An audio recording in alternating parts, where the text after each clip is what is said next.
여러분 안녕하십니까, 박영환입니다. 한 주간 있었던 정치권 이슈를 다뤄보는 국민 맞수 시작하겠습니다. 이재명 정부 출범 이후 열린 첫 국회 본회의에서 최혜병 특검법, 김건희 특검법, 내란 특검법 등이 통과가 됐습니다. 그동안 이 관련 법은 거부권에 이제 가로막혀서 무산이 됐었죠. 자, 국민의힘은 대선 패배 이후 당 수습 방안 논의가 이루어지고 있습니다. 오늘 국민 맞수는 두 분 모시고 자세한 정치권 현안 짚어보도록 하겠습니다. 자, 이제 여당 의원이 되셨네요. 민주당 조계현 의원 나오셨습니다. 네, 안녕하십니까. 네. 자, 이제 야당이 되셨는데 국민의힘의 미디어 법률 지원단장 원영석 변호사입니다. 예, 반갑습니다. 네. 그러면은 바로 첫 번째 주제 만나보시죠.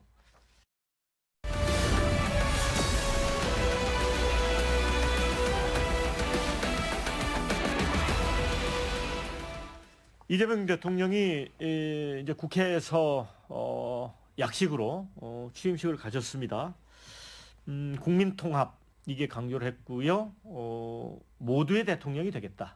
그러니까 이제 통합하겠다, 그런 메시지를 전했습니다. 우리 조 의원님은 이제 정말 여당 의원이 되셨는데 네. 어떤 감회가 들었습니까? 네. 이재명 대통령은 참 온갖 그 고난과 역경 속에서 결국 이제 국민의 압도적인 지지를 통해서 이제 대통령에 오르셨습니다. 보통의 경우에는 이제 대통령이 되면은 그 일반적인 절차와 과정이 필요한데 지금은 사실상의 국난의 상황, 제2의 IMF 위기다, 이런 인식 속에서 좀 국민을 저기에 저속히 통합하고 국난 극복에 나서야겠다, 이런 마음을 좀 굳게 가지신 것 같고요. 그렇기 때문에 그 취임식도 최대한 간소화하게 좀 진행하고, 또 여야 대표하고 그 당일날 바로 만나서 협치에 나서고, 예, 이렇게 좀 진행을 하는 것 같습니다. 예, 그래서 이제 모두의 대통령, 투표를 누구에게 했건 그게 중요하지 않다.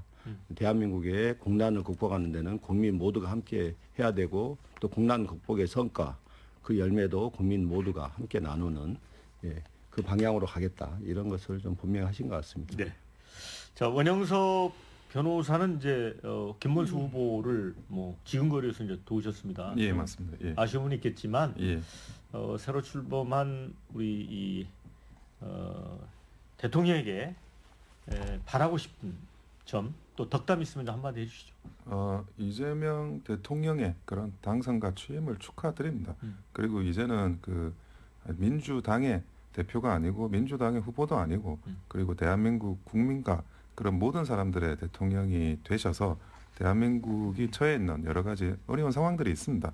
이런 상황들을 슬기롭게 극복해 주시기를 바라고, 그리고 제가 우리 그 보수 진영의 지지자분들도 말씀드리고 싶은데, 이재명 대통령에 대해서 사실은 굉장히 얕보는 부분이 있는데, 네. 이재명 대통령은 적어도 인사만큼은 그동안 굉장히 잘했어요. 그러니까 당 내부에서도 그래서 그 줄도 백도 없는 사람이 인사 하나 잘해가지고 대통령의 자리에 올랐고, 그것이 우리한테도, 보수 진영한테도 의미하는 바가 굉장히 크다라는 거는 우리 자신들도 되새겼으면 좋겠습니다. 그 원영석 변호사가 시사 프로그램에서 당시에 이재명 후보에 대해서 그런 말 했던 게 기억이 나요. 절대 우리 당이 만만히 볼 사람이 아니다. 예, 그렇습니다. 그런데 그게 이제 맞아 떨어진 거예요. 그러니까 예. 그 이재명이라서 편하다, 이재명이 상대라서 좋다, 이런 게 보수 진영에 팽배해 있거든요.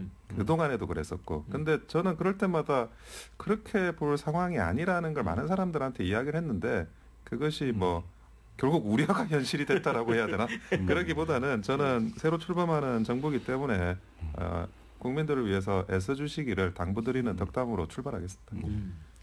이제 좀 인상적인 장면은 지금 이 대통령이 임명한 이제 국무위원이 한 명도 없는 상태이기 때문에 윤석열 전 대통령이 임명한 13명의 장관급 인사들과 이제 국무회의를 열었습니다. 네. 그런데 김밥, 도시락 한 줄 기사는 이렇게 났더라고요. 네. 무려 4시간 동안 이제 구체적으로 질의응답을 했다고 해요. 어떻게 네. 보셨어요? 그러니까 그 현안에 대해서 그 각 부처의 국무위원들이 생각하는 현안에 대해서 깊이 있게 따져보고 대화하고 또 방안을 제시해 달라. 아마 그 우리 국무위원들이 깜짝 놀랐을 것이라 생각합니다. 예, 그냥 단순하게 인사차 이렇게 형식적으로 만남 갖고 좀 기존의 국무위원들이기 때문에 배타적으로 대하지 않을까 이렇게 생각했을지 모르는데 오히려 진지하게 국민을 생각하는 마음으로 지금 각 부처가 안고 있는 현안과 고민에 대해서 허심탄회하게 얘기 달라. 그렇게 존중하고 그렇게 의견을 묻고 이게 아마 이제 국무위원들도 그 부분에 대해서 좀 아주 그 긍정적으로 평가하는 것 같고요. 예, 또 그와 관련해서 허심탄회하게 얘기해 줄 하신 것 같아요. 예, 그게 이제 무엇보다도 이제 국민을 중심에 두고 문제를 해결하겠다는 이제 이재명 대통령의 좀 국정 철학과 의지 이것들이 또 그 자리에서도 반영된 게 아닌가 예, 그렇게 생각합니다. 네. 인수위가 없이 바로 이제 취임을 하게 되지 않습니까? 선출되자마자 그 임기가 시작하는 거기 때문에 국무위원들이 아마 뭐 본인이 임명을 하시진 않았지만 그래도 국무회의가 안 열릴 수가 없지 않습니까? 그런 비상 상황에 대해서도 그런 충분한 이런 그 현실 인식을 하시고 진행하시는 것 같고 그리고 국무위원들도 뭐 지금 대한민국의 대통령이고 대한민국의 대통령으로서 그 국정을 수행하는 데 있어가지고 지금 현재 국무위원으로서 하시는 역할 그런 것들을 뭐 충실하게 수행하실 필요는 있다고 봅니다. 여기서 뭐 다른 어떤 뭐 정치적인 수나 이런 게 개입될 건 아니고 여기에서 뭐 아주 해야 될 거 하고 또 뭐 또 다른 의견이 있으면 의견을 제출하는 통상의 그런 국무회의를 진행하면서 국정의 한치의 빈틈도 없도록 그렇게 만들어가는 게 필요하다고 보여집니다. 네. 네. 이제 이재명 대통령의 용인수를 엿볼 수 있는데 첫 인사가 있었습니다. 김민석 총리, 강훈식 비서실장, 위성락 안보실장, 이종석 국정원장. 되게 좀 그 여러 가지 해석을 가능하게 하는 인사예요. 어떻게 보셨어요? 저는 그 김민석 총리와 이종석 국정원장이 제일 좀 주목할 부분이라고 보고 있는데요. 김민석 총리 같은 경우에는 사실은 이 부분이 그 이재명 대통령의 인사 스타일이에요. 그러니까 자기를 위해서 열심히 또 일한 사람 그리고 뭐 친명계라고 분류돼 있지도 않은 분이긴 하잖아요. 그 전에 그런 사람이라도 열심히 일했으면 그 직을 주는 거예요. 그게 뭐 농공행상이라고 표현하기도 하지만 또 능력 본인일 수도 있는 거고. 그런데 여기는 그거보다 더 중요한 게 하나 있는데 김민석 총리 후보자는 과거에 이제 미 문화원 점거 사건의 주동자입니다.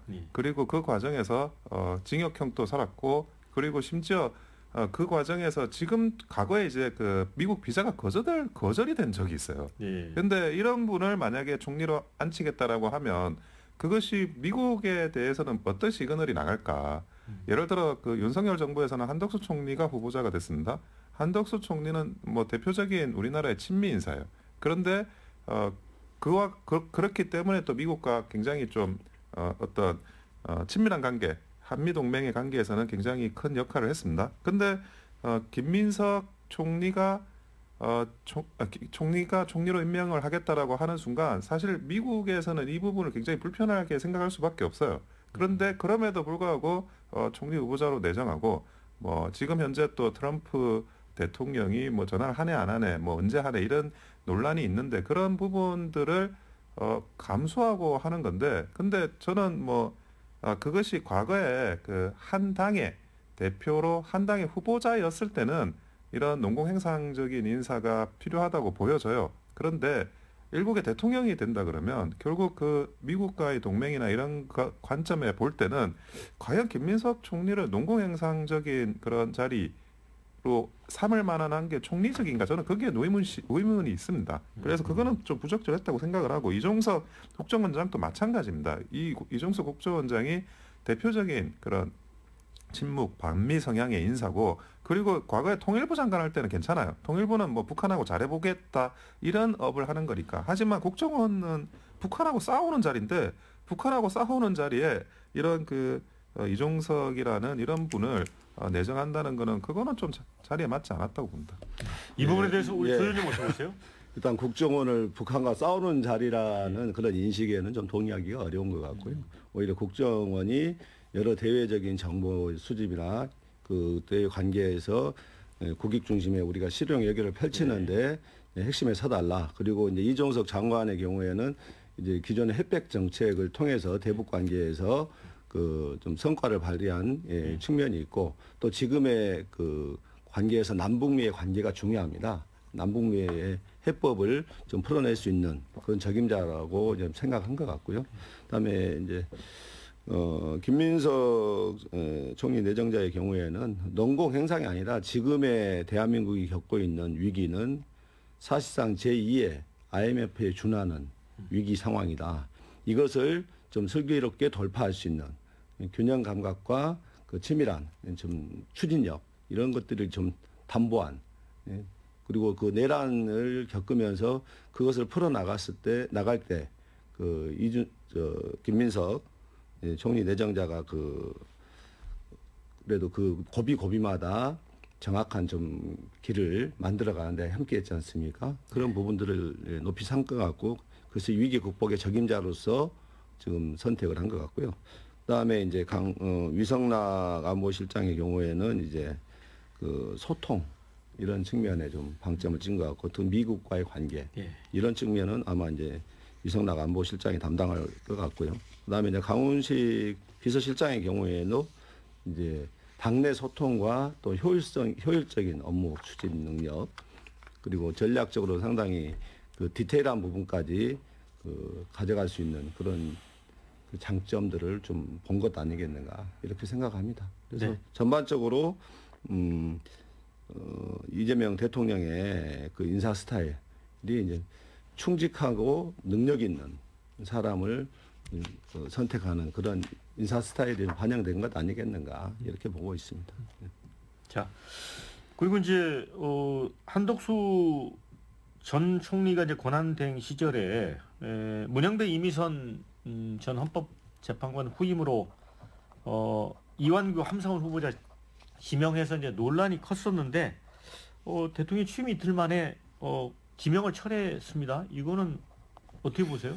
그러니까 뭐 한덕수 전 대행도 이 부분과 관련해 가지고는 저는 이렇게 생각을 해요. 할 거면 임명까지 하든지 안 할 거면 그 아예 지명도 하지 말든지 둘 중에 하나를 하셨어야 했는데 그러니까 한 반쯤 간 거예요. 반쯤 가게 되면 당연히 이 부분에 대해서 그 임명까지 안 했으니 이거를 뭐 그 민주당에서 나온 대통령이 가만히 둘 수는 없죠, 솔직히.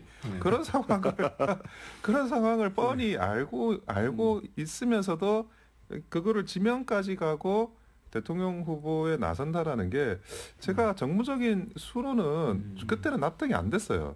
그래서 그런 부분들에 대해서 좀 이게 가담한 게 있는데 뭐 솔직히 이야기를 하면 이거를 가담한 지명을 이재명 대통령이 취임을 하고 나서 그대로 두는 거는 뭐 이재명 대통령을 옹호하려고 그런 게 아니라 좀 상상하기가 어려운 거예요.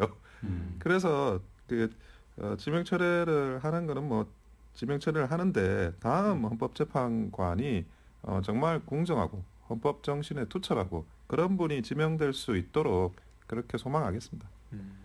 예, 한마디로 권한 없는 자의 헌법재판관 지명에 대해서 바로 조치를 좀 이건 올바른 조치라고 생각하고 이에 대해서는 국민의힘에서도 별다른 이견을 제시하지는 않는 것으로 알고 있습니다. 뭐 당연한 조치로 받아들일 것으로 생각합니다.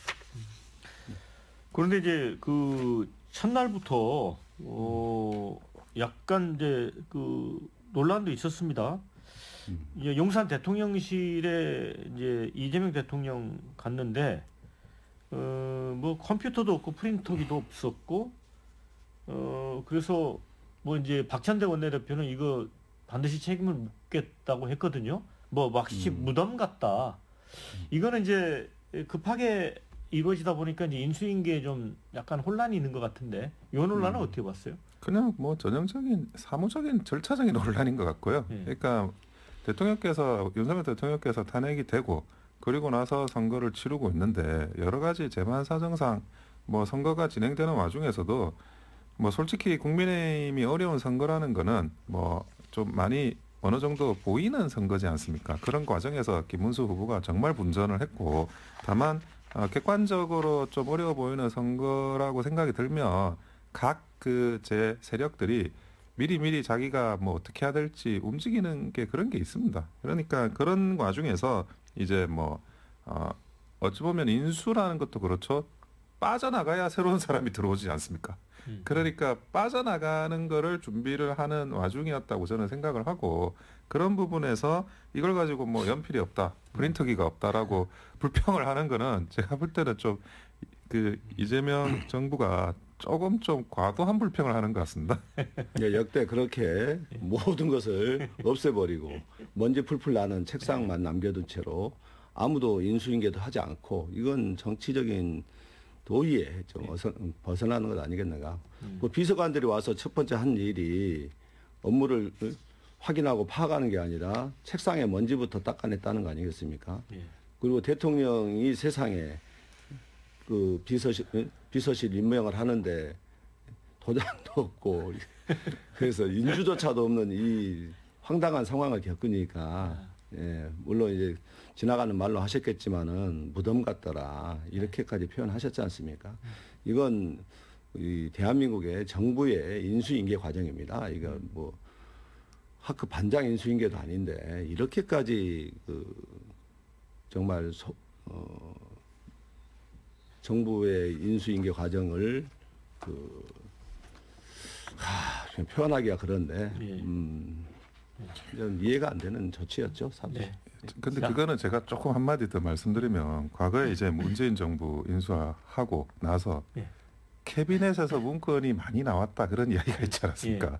그러면서 그 캐비넷에서 나왔다는 문건으로 엄청난 적폐 수사가 이루어졌어요. 그런 걸 한번 경험을 해본 사람들이 그거를 다시 그 캐비넷에 뭐라도 하나 남겨두고 싶은 마음은 없었을 거라고 생각합니다. 네, 자, 두 번째 주제로 가보겠습니다.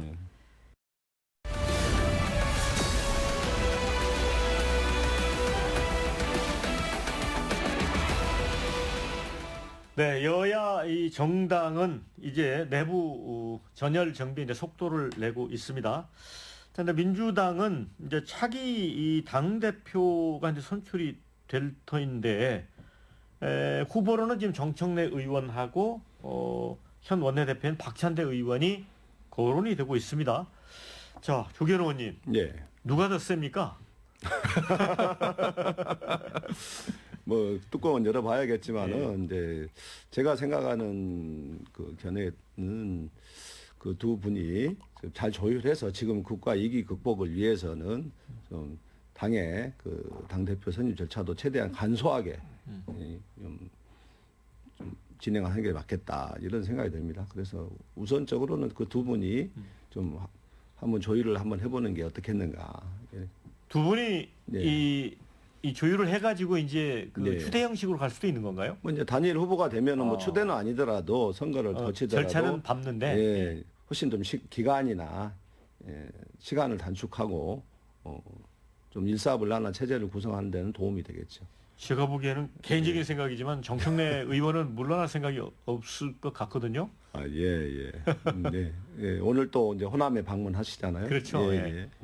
지난 대선 때도 저는 호남에 많이 머물렀다고 얘기 들었어요. 네, 골목골목 선거운동 그렇죠. 위원장을 맡아가지고 호남에서 엄청 많이 다니셨어. 볼만한 선거전이 될 것 같은데요. 네. 그 두 분 다 장점이 좀 많이 갖고 있기 때문에 이제 만약에 경선을 하게 된다면은 상당히 치열하게 경합을 하지 않겠는가 이렇게 봅니다. 원영서 변호사가 볼 때는 두 분이 이제 야당 입장에서 그 대표가 됐을 때 그 관계가 잘 굴러갈 걸로 보십니까? 저는 일단 누가 세냐고 안 물어보십니까? 저한테도 한번. 야당이 국민의힘 쪽에서 볼 때는 왠지 정청래 의원이 더 세 보여요. 세 보여요. 정청래 의원은 겉으로 세 보이는 거하고 실제 내실하고는 다를 수도 있잖아요. 아니 일단은 그 박찬대 이분은 지금 뭐 원내대표로 부상하기 전에 누군지 몰랐어요. 이름을 잘 몰라요. 근데 정청래 의원은 사람들이 이름을 알아요. 심지어 뭐 보수 진영에서도 이름은 알거든요. 그러니까 그게 인지도라는 게 굉장히 큰 차이지 않습니까?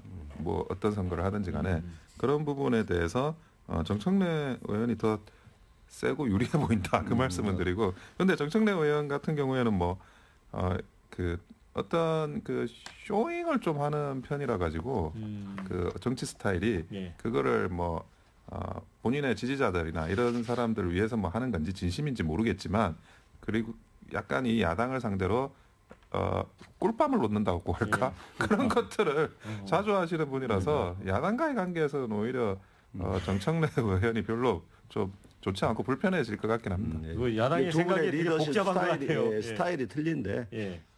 오히려 이제 박찬대 의원의 경우에는 이번 내란 국면을 예. 전체적으로 돌파하는 데는 이제 역할이 더 큰 역할을 했죠. 당을 이끌면서 원내를 이끌면서 큰 역할을 하셨고 이제 법사위원장을 맡으면서 정청래 의원은 이제 그 신속하게 빠른 결단력을 보여주셨죠. 그래서 이제 그게 이제 법사위원회에서 상대한 이제 국민의힘에서는 좀 두려운 면이 있겠죠.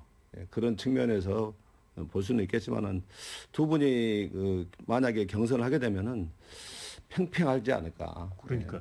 당내 인지도는 이미 두 분 다 이미 결정에 다 올라와 있는 상황이죠.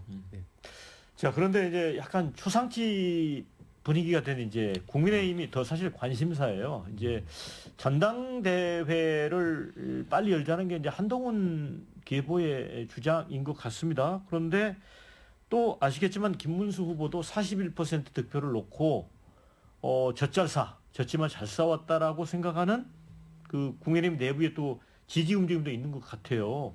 이런 게 다 변수가 되겠죠. 예, 그렇습니다. 기본적으로 전당대회를 하기는 해야죠.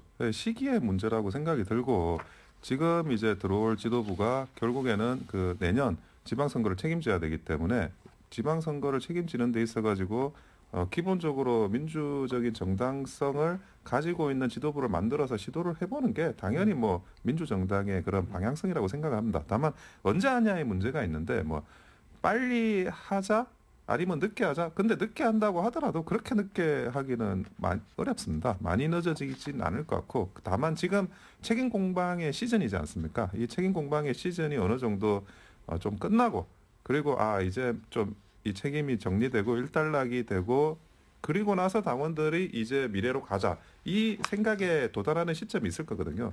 그 정도 선에서 전당대회를 하면 되고 전당대회 시점이 그래서 그렇게 늦어지진 않을 거라고 생각을 하고 있습니다. 다만 이제 쟁점은 이건 것 같아요. 한동훈 쪽에서는 이제 계속 이제 빨리 하자라고 하는 거는 한동훈 전 대표를 당 대표로 출마시켜서 만들어 보자 이런 이야기인 것 같은데 결국 한동훈 대표의 전 대표에 대해서 지지하는 사람과 한동훈 대표만은 안 되는데라고 하는 사람 이렇게 나눠질 것 같거든요. 그런데 당 내부에서는 오히려 한동훈 전 대표만 안 되는데라고 하는 사람이 훨씬 많고 그 사람들이 주류예요. 그러니까 그 사람들이 어떻게 하면 한동훈 대표를 좀 저지할 수 있는 그런 후보자를 물색할 수 있을까라고 생각이 미치게 될 것 같고 그러면 그 과정에서 전반적인 어떤 그 후보자 출마나 이런 것들이 가시화될 것 같습니다. 그러니까 말씀 듣고 보니까 이제 국민의힘은 당대표 경선을 하게 되면 한동훈 대 거기 상대에 맞서는 어느 한 분이 될 것 같은데 지금 김문수 전 후보 어떻게 출마 가능성이 있다고 보세요? 본인은 생각 없다고 했는데. 본인은 그 41% 득표를 나름대로는 어려운 선거에서 성과를 냈다. 이걸 좀 강조할 것 같고요. 또 이번에 또 대왕 훌라후프 돌리면서 건강을 과시하면서 출마할 가능성이 높다고 보세요? 분명히 그 당의 당권 지분을 차지하려고 하겠죠. 근데 이제 다만 이제 지금 국민의힘의 가장 최다 계파인 이제 친윤계하고 김문수 이제 측하고 어떻게 이제 그 같이 합해질 수 있는가 이건 좀 의문보가 찍힙니다. 그리고 이제 한동훈계와는 워낙에 지금 이번 대선 기간에도 사실상의 선거 운동을 하는 건지 자기 당권 도전을 위한 그걸 하는 건지 모를 정도로 그렇게 했지 않습니까? 그래서 이미 감정의 골은 패일 대로 패여 있는 것 같고요. 그만큼 당권을 두고 앞으로 치열하게 싸울 것 같다. 즉 당내 내용이 쉽게 가라앉지는 않을 것 같고 그걸 수습하는 과정이 좀 걸릴 것 같다. 이렇게 전망이 됩니다. 김문수 이제 후보는 정말 당 대표에 관심이 없습니까? 이게 쓰레기통에 뒹구는 거라면서 아주 완강하게 부인을 하던데요. 예, 뭐 지금까지는 전혀 관심이 없다는 게 본인의 어떤 워딩으로 봐도 팩트고요. 예. 다만 앞으로는 어떻게 될 거냐. 그 문제가 지금 있는데, 근데 지금 아까도 말씀드렸지만 한동훈 대표가 그러면 대표되면 좋겠냐라고 물어봤을 때 예.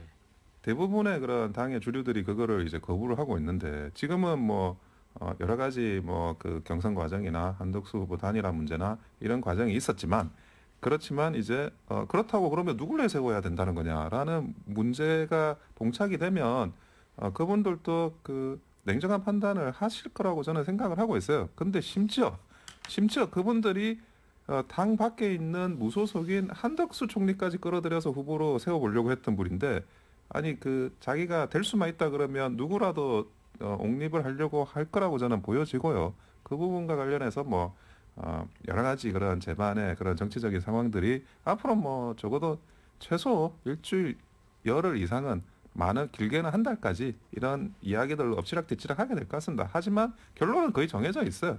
한동훈을 저지할 수 있는 사람이 누구냐. 거기에 대해서 뭐 결론으로 다면 사람들이 다 생각하는 게 일치될 거라고 보여집니다.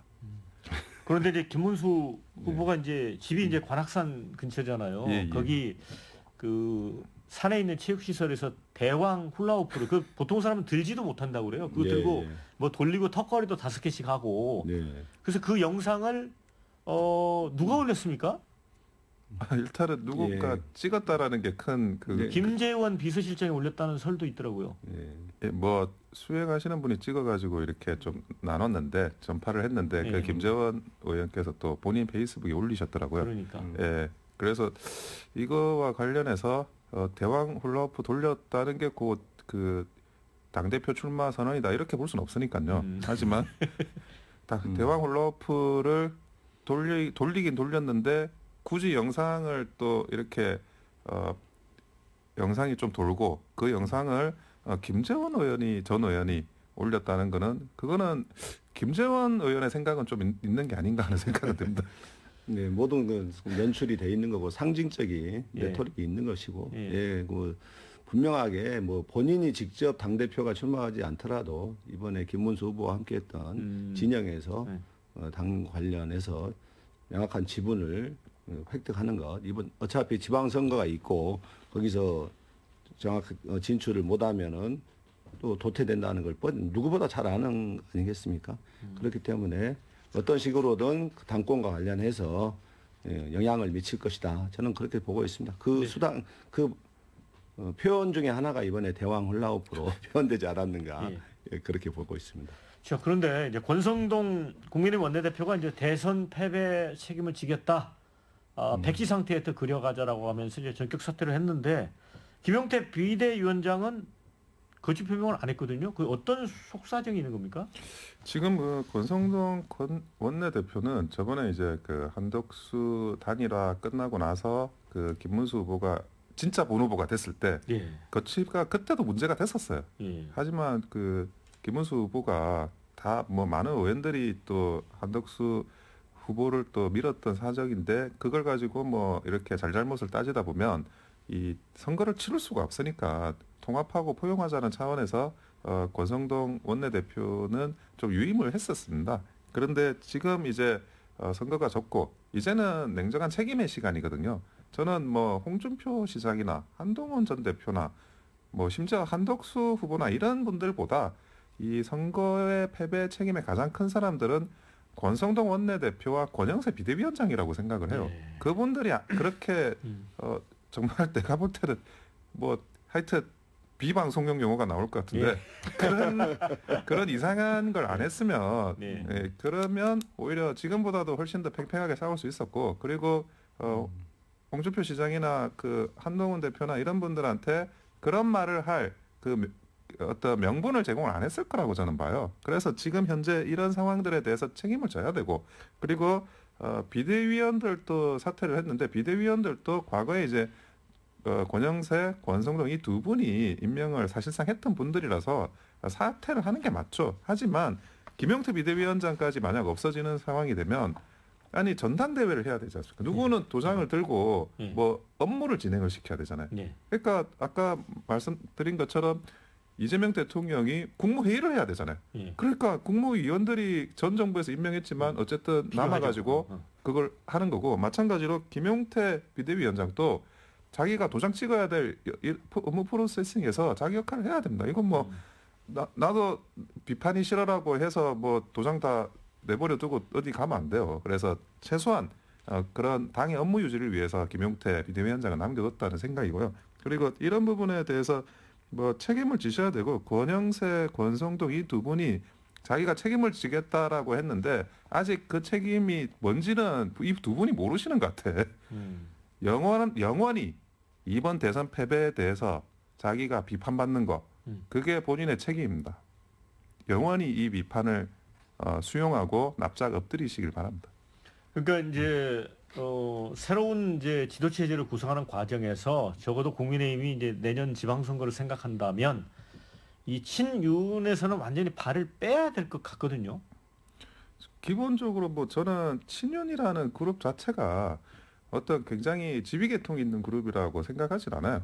그러니까 뭐 여당이니까 여당이라고 하면 여러 가지 뭐 자리나 일이나 이런 게 생기니까 그런 거를 가지고 서로 이렇게 뭐 그 윤석열 정부를 협조하는 차원에서 느슨한 연맹체 이렇게 저는 생각을 하지, 어떤 수장이 있고 지위계통이 있고 그런 조직이 아니거든요. 그러니까 새로운 그런 리더십이 반영이 되면 거기에 따라 가지고 해처모여를 다시 하는 그런 저는 개파라고 생각합니다.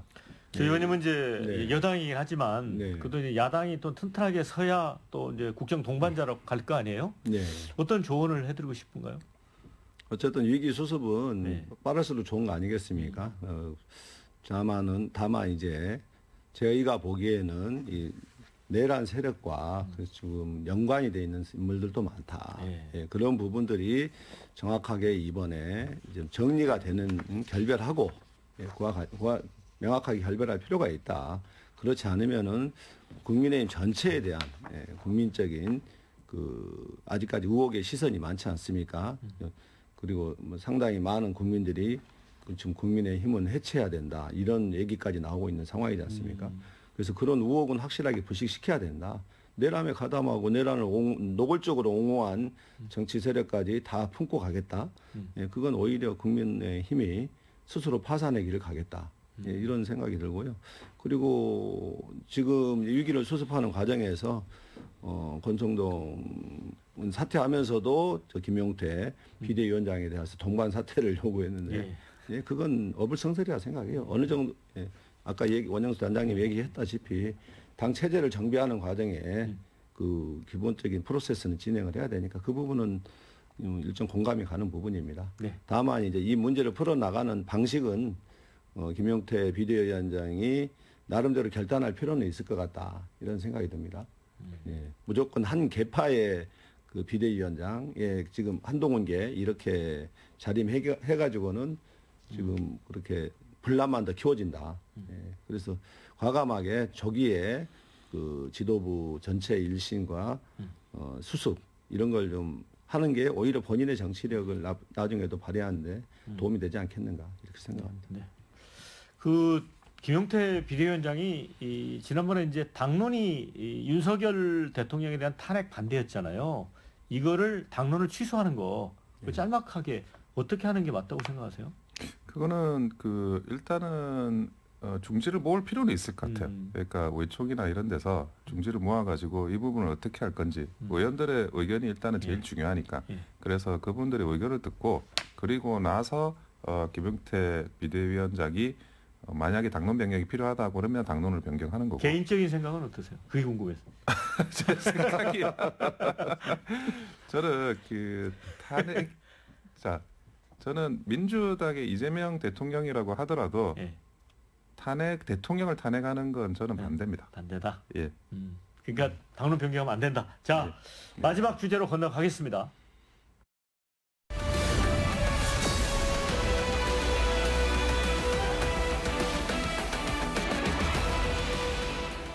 전에 국회 본회의에서 최혜병 특검법, 김건희 특검법, 내란 특검법 이게 이제 통과가 됐습니다. 자, 원영섭 변호사, 이제 어찌 보면 또 언론 보도 중에서는 이 이제 대대적인 사실상의 사정 국면이 시작되는 거 아니냐라고 보는 시각도 있던데 어떻게 봐요?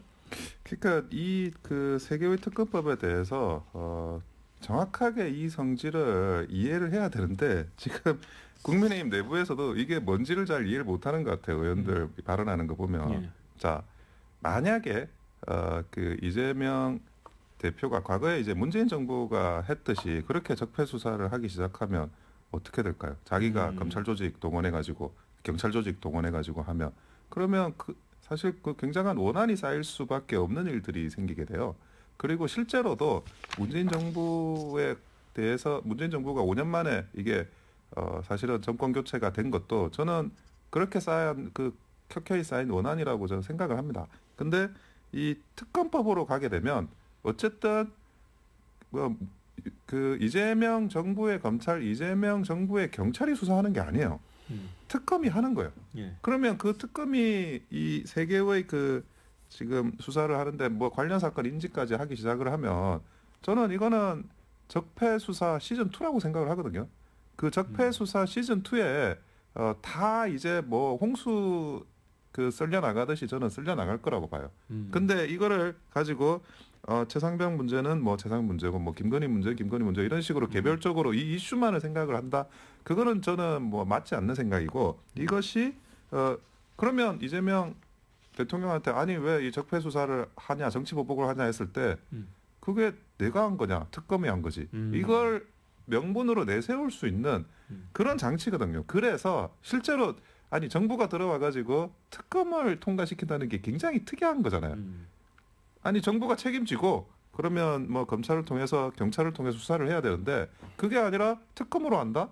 그거는 제가 볼 때는 오히려 경찰 검찰 수사를 진행하겠다는 것보다 훨씬 더 그런 과거의 적폐 수사에 일어났던 그 일 이상으로 그런 어떤 정치 보복성 수사를 하게 될 가능성이 높다라고 보여지는 겁니다. 정치 보복성 수사가 될 가능성이 높다라고 주장을 하시는데 네. 보니까 이제 특검 후보자를 추천하는데 민주당하고 조국혁신당이 각각 한 명씩 네. 추천하면 이제 대통령이 예. 결정하도록 돼 있잖아요. 예, 예. 예. 네. 그렇게 돼 있고요. 예. 예, 특검에 대해서 적폐 수사로 생각하는데 그 지난번 박근혜 국정농단 수사 특검은 이제 사실상 그 박영수 그다음에 윤석열 검사가 주도를 했지 않습니까? 그게 정치 보복성 수사였습니까? 그런데 윤석열을 다시 그 오히려 국힘에서 영입해가지고 대통령 후보로 세웠지 않습니까? 좀 어불성설이라 생각되고요. 그다음에 이제 이 특검과 관련해서는 이제 그 대한민국의 앞으로 정말로 내란에 흔들리지 않는 굳건한 민주주의 국가를 만들어가기 위한 필수적 과정이다. 이 내란에 대해서 정확하게 그 뿌리를 뽑지 않고서는 대한민국이 앞으로 전진하는 데도 문제가 있다. 그건 기존의 역사적 경험이기도 합니다. 우리가 일제 그 친일파를 청산하지 못한 후과를 얼마나 오랫동안 감당해 왔습니까? 이번에야말로 더 이상은 대한민국의 민주주의를 위협하는 세력들이 계속 기생할 수 있도록 대한민국의 사리사욕의 도구로 취하지 못하도록 하는 수사이고요. 그 내란 세력이 지금까지도 어마어마하게 지금 많은 증거를 인멸하고 있습니다. 그 조직적 증거 인멸 시도가 도처에서 발견이 되고 있는데요. 예. 그만큼 좀 특검을 통해서야만이 이 내란의 그 근본적인 청산이 가능하다 이런 생각을 갖고 있습니다. 아마 국민들도 이 부분에 대해서는 동의할 것이고요.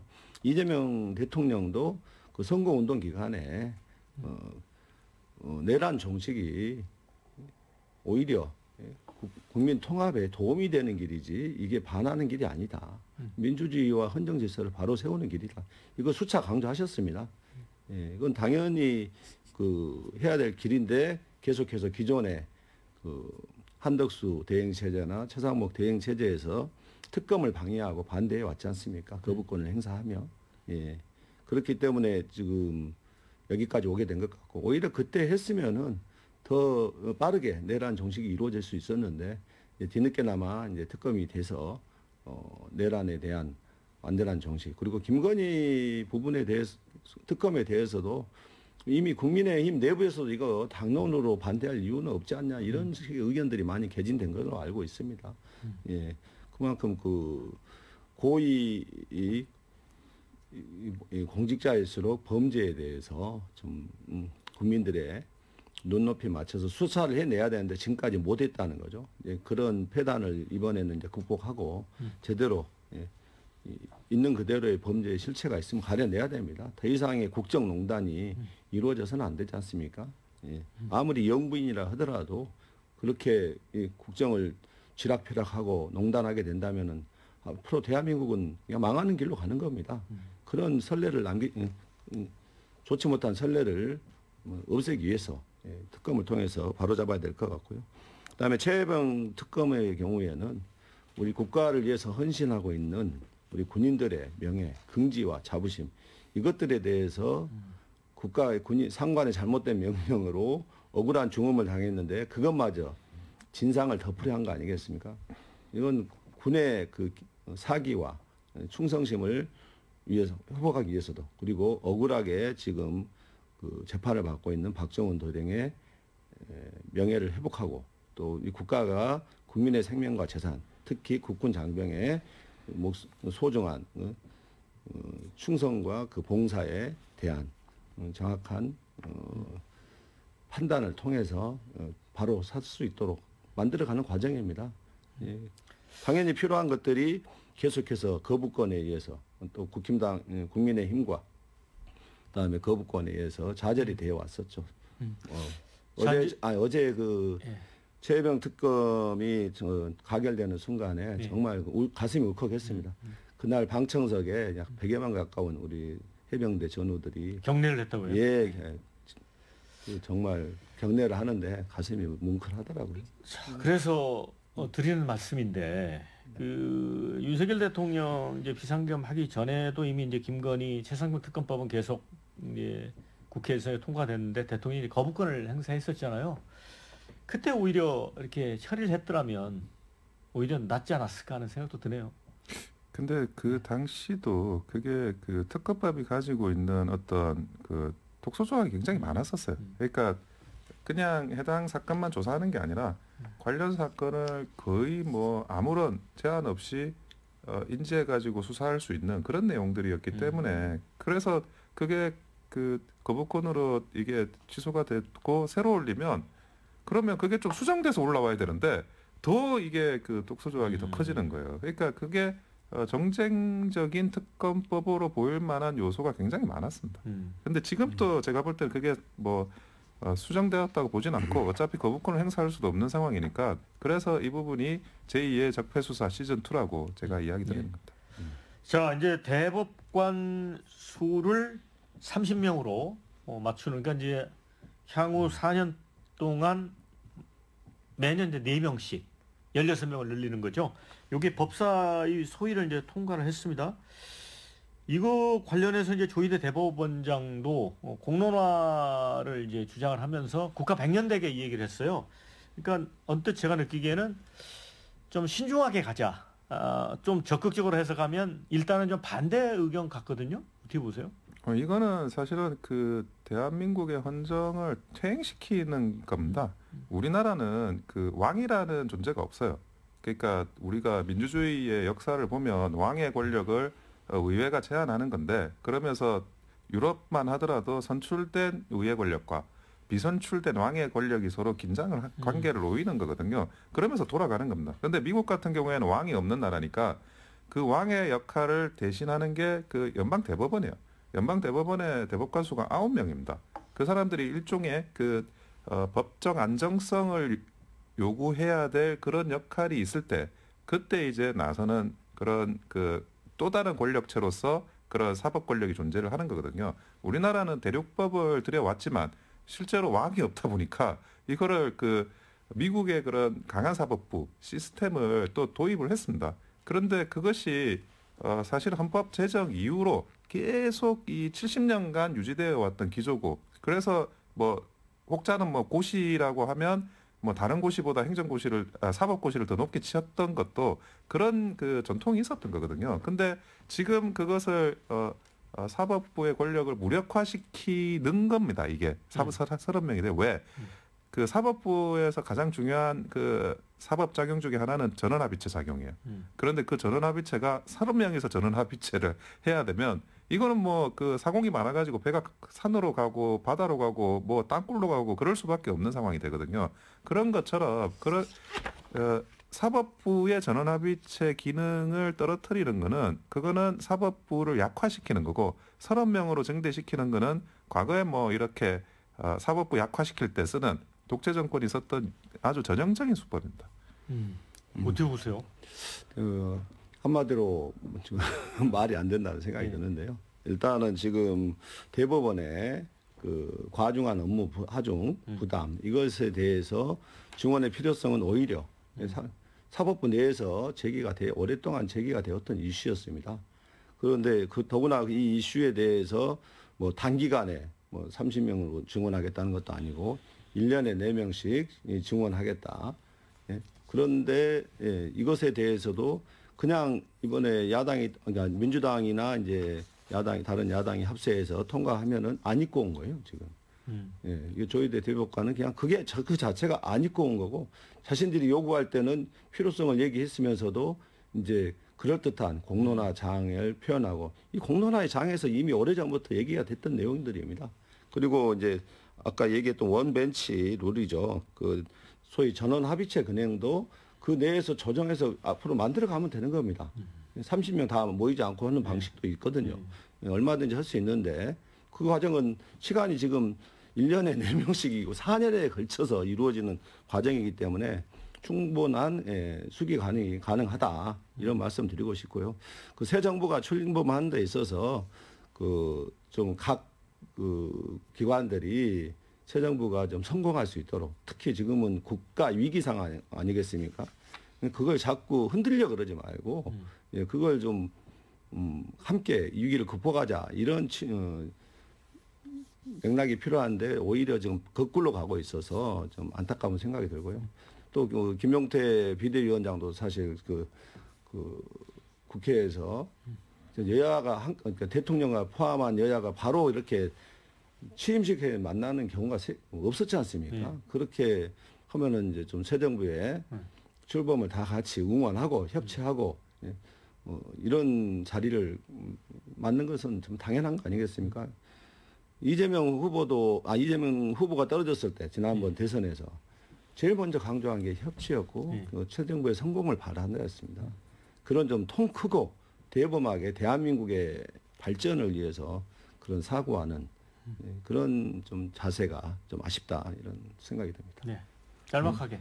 우리나라보다 사건도 훨씬 많고 소송의 천국이면서 인구도 많고 뭐 모든 게 더 이렇게 다양한 사건들이 존재하는 그 미국에서도 연방 대법원은 9명입니다. 그 말씀을 드립니다. 자, 거기는 이제 사실상 그 지방 정부가 연방 대법관 비슷한 대법관까지의 제도가 있지 않습니까? 그리고 나서 또 한 번 더 있는 거죠. 오히려 신급이. 네. 자, 이제 마무리할 시간이 됐어요. 두 분께 한 1분 정도 시간을 드리겠습니다. 이제 원영섭 단장께는 이재명 대통령에게 드리고 싶은 말씀. 그다음에 우리 조기현 의원님께는 이제 야당이 된 국민의힘에 바라는 점 이 얘기를 듣도록 하겠습니다. 먼저 원영섭 단장님부터. 제가 항상 시사 프로 나오면 이재명 대통령에 대해서 그 인사 능력 이것이 굉장히 대단한 분이라서 그렇게 무시하거나 얕보면 안 된다라는 이야기를 아주 오랫동안 해왔습니다. 그리고 지금 이제 대통령이 되셨고 국민의 대통령, 대한민국의 대통령이십니다. YS도 인사가 만사라 그랬습니다. 그 인사를 지금 잘해왔던 거를 단순히 진영이 아닌 국민 전체를 놓고 진영의 한계를 넘어서서 잘 해내신다면 대한민국이 발전하는데 큰 기틀을 마련하실 수 있을 거라고 생각합니다. 구체적으로 부탁하는 내용은 없어요? 구체적으로는 그냥 저는 대법관 정원은 안 했으면 좋겠습니다. 대법관 정원 하지 말라고 특별히 부탁을 했습니다. 조 의원님, 야당에 당부하고 싶은 얘기요? 예. 지금은 국가적 위기 상황입니다.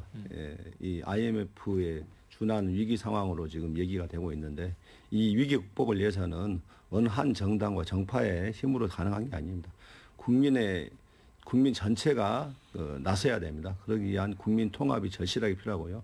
그 국민 통합을 위해서는 우리 야당에서도 협치를 통해서 국가적 위기를 극복하는데 함께 해주시기를 진심으로 부탁드립니다.